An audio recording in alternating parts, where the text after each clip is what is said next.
You've probably seen it online. A video, a comment, a post claiming that the Canadian government is paying employers special subsidies to hire immigrants or temporary foreign workers over Canadians. It is a narrative that's creating a lot of anger and confusion online. And given the economic pressure we've been feeling these past few years, it is natural and understandable to have these emotional responses. But is the claim itself actually true? In this video, let's put aside opinions and go directly to the primary sources, the official government websites, to fact-check this claim together. My goal here isn't to tell you what to think, but to show you the facts so that you can form your own informed opinions. But to do this properly, we need to first be clear on who we're actually talking about.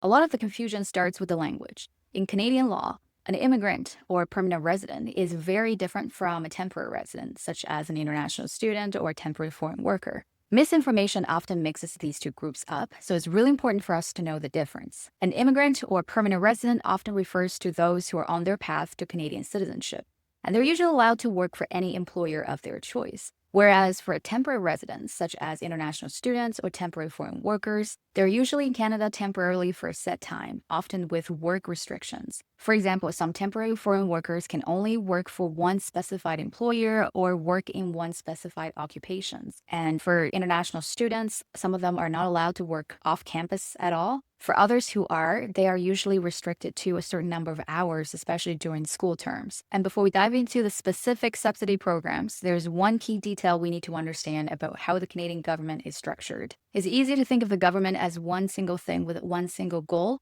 but when it comes to immigration and jobs, there are two powerful departments with different priorities. On the one hand, you have IRCC, Immigration, Refugee, and Citizenship Canada. Their primary job is to enforce Canada's immigration policies and safeguard the integrity of Canada's immigration system. On the other hand, you have ESDC, Employment and Social Development Canada. Their primary job is to protect the Canadian labor market and to make sure that Canadians and permanent residents are the first in line for jobs. A very typical example is that if a Canadian employer wants to hire a temporary foreign worker to fill the labor shortage, they will have to go to ESDC first by applying for a labor market impact assessment, also known as LMIA, and they cannot proceed with the hiring process until they receive a positive or neutral LMIA from ESDC. We'll talk more about this process in my upcoming videos. Stay tuned for that. So with all of this in mind, let's look at the actual wage subsidy programs in Canada.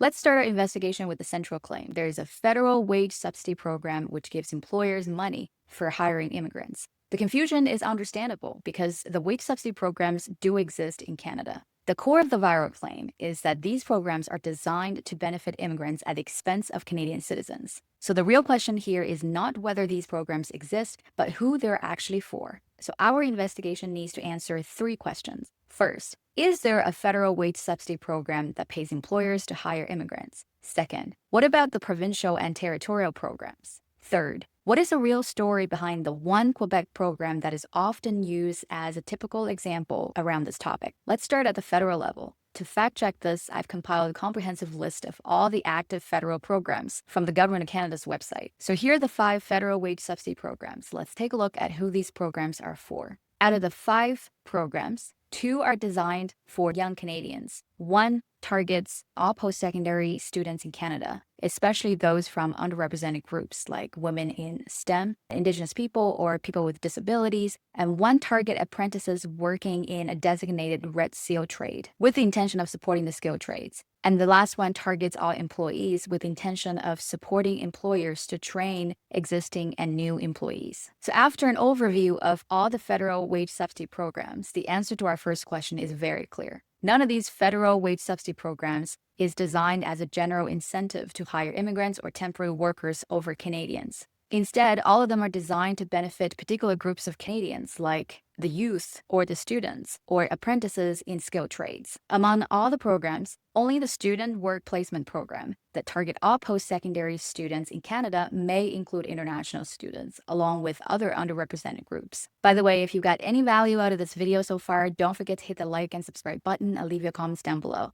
But what about the provincial or territorial programs? Well, we've got you covered. Here we have an extensive list of all 27 provincial and territorial programs across all 13 provinces and territories. Now, we're not going to go through all 27 programs one by one. We don't need to, because when we categorize them by their stated purpose and who they're designed to help, a clear pattern shows itself, which is actually very similar to the federal programs that we just looked at. Let's jump in. The vast majority of these groups target 4 key demographic groups, and the most common group are once again youth and students. So these programs help create summer jobs, provide work experience, and support students in their co-op programs or post-secondary studies. The second major group is unemployed residents of a particular province. Programs like Work BC and Employ PEI are there to help people who are currently unemployed get back on their feet. These programs often provide on-the-job training, work experience, and assistance in securing long-term employment.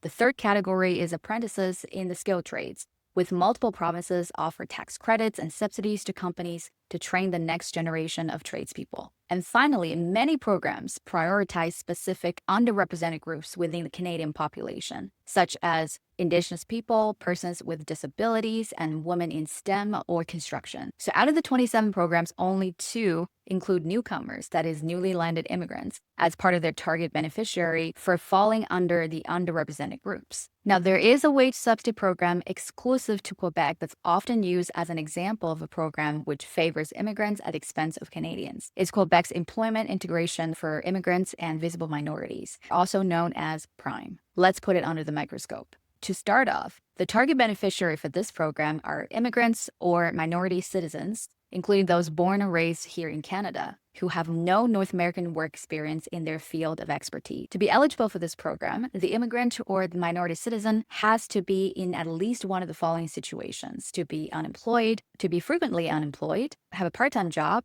or work in a job that requires a lower level of education than they have. But here's the most crucial detail. This is an applicant-driven program, meaning that the employers cannot simply apply for subsidies. The eligible individual, the skilled immigrant or minority citizen, must be first assessed and approved by Services Quebec. They then find a job in their professional field. Only after they are hired can their employer apply to Services Quebec to get reimbursed for a portion of their salary and training costs for up to 52 weeks. For this reason, PRIIME is not a tool for employers to hire temporary foreign workers over Canadians to fill labor shortage. Rather, is a highly targeted tool to solve one specific problem: talent waste. In other words, it's not about replacing Canadian workers, but rather maximizing the economic potential of immigrants or minority citizens who are already residents of Quebec, who are struggling to enter their professional field due to the lack of Canadian experience. So the answer to our second and third questions: while most provincial and territorial programs still target the general Canadian demographics,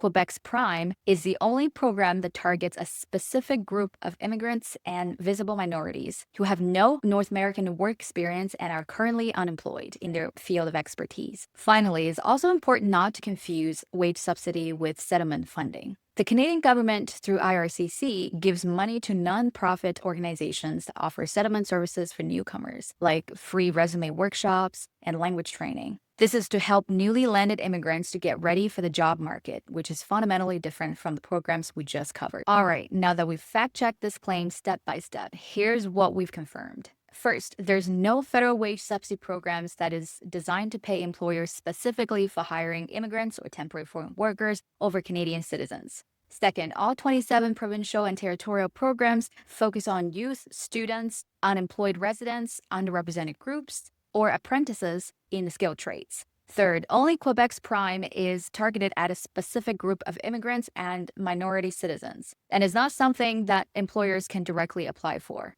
The eligible skilled immigrant or minority citizen must first be approved, hired, before the employer may access the partial salary reimbursement for up to a year. Once again, this video is not to convince you one way or the other, but to show you the facts so that you can decide what this all really means. Next up, we're investigating 2 more viral claims. Do temporary foreign workers actually not pay taxes? And are they really taking jobs away from Canadians? Make sure you're subscribed and have the notifications turned on so that you don't miss it. If you've made it to this far, thank you so much for your support. And if you got any value out of this video, don't forget to hit that like and subscribe button. I'll leave your comments down below. I'd love to hear from you. See you in my next video.